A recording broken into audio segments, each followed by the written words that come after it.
یہ لوگ قسمیں کھا کھا کر اپنے اخلاص کا لوگوں کو یقین دلایا کرتے تھے۔ وَإِذَا لَقُوا الَّذِينَ آمَنُوا قَالُوا آمَنَّا وَإِذَا خَلَوْا إِلَىٰ شَيَاطِينِهِمْ قَالُوا إِنَّا مَعَكُمْ إِنَّمَا نَحْنُ مُسْتَهْزِئُونَ۔ یہ آیت عبداللہ بن ابی منافق کے حق میں نازل ہوئی۔ ایک بار اس نے صحابہ اکرام کی جماعت کو آتے ہوئے دیکھا تو اپنے ساتھیوں سے کہنے لگا، دیکھو میں ان کو کیسے بناتا ہوں۔ اور جب یہ حضرات قریب پہنچے، یعنی صحابہ اکرام کی جماعت جب قریب پہنچی تو اس ملعون نے عبداللہ نے سب سے پہلے حضرت ابو بکر صدیق رضی اللہ تعالیٰ عنہ کا ہاتھ پکڑا اور بولا، کیسے ہیں آپ کے جناب؟ اور آپ ہیں بنی تمیم کے سردار، شیخ الاسلام، رسول اللہ صلی اللہ تعالیٰ علیہ وسلم پر اپنی جان و مال قربان فرمانے والے۔ اور پھر عبداللہ نے فاروق اعظم رضی اللہ تعالیٰ عنہ کا ہاتھ پکڑا اور کہنے لگا کہ آپ ہیں بنی عادی کے سردار اور حضور صلی اللہ تعالیٰ علیہ وسلم پر اپنی جان و مال قربان فرمانے والے۔ پھر حضرت علی رضی اللہ تعالیٰ عنہ نے ارشاد فرمایا کہ عبداللہ نفاق سے بچ، منافقین سب سے بدتر ہیں۔ تو بولا، اے علی آپ ایسا کیوں فرماتے ہیں؟ تو کہنے لگا، ہمارا ایمان بھی آپ حضرات کی طرح ہے۔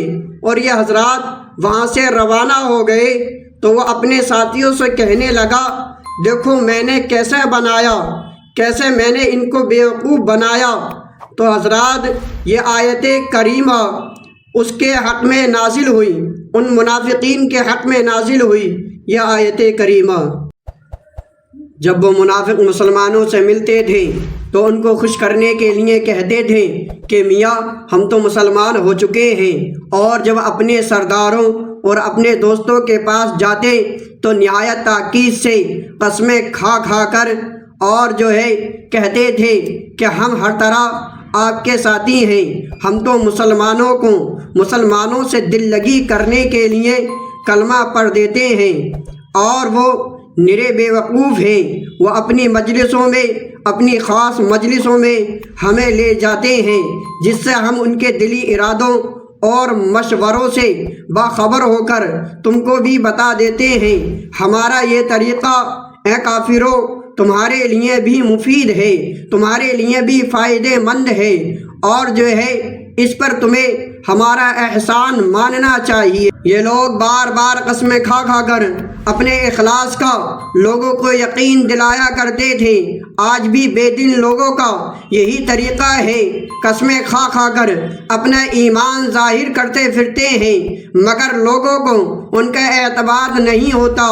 اس طریقے سے سمجھیے کہ عطر کی خوشبو دور تک جاتی ہے، وہ تعریف کا محتاج نہیں ہوتا، اور خالص مسلمان کو قسموں کی ضرورت نہیں پڑتی، اور اس کا نور ایمانی خود بخود جلوہ گری کرتا ہے۔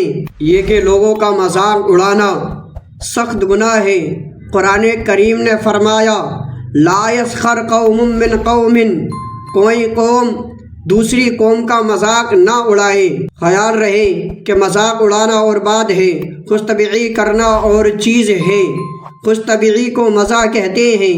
ان دونوں میں فرق یہ ہے کہ مذاق اڑانے میں کسی کو ذلیل کرنا مقصد ہوتا ہے، اور خوش طبعی میں دل کو خوش کرنے اور غم کو دور کرنے والی باتیں ہوتی ہیں، اور یہ جائز بھی ہے بلکہ سنت سے ثابت ہے، مگر اس میں شرط یہ ہے کہ اس میں جھوٹ نہ ہو۔ السلام علیکم۔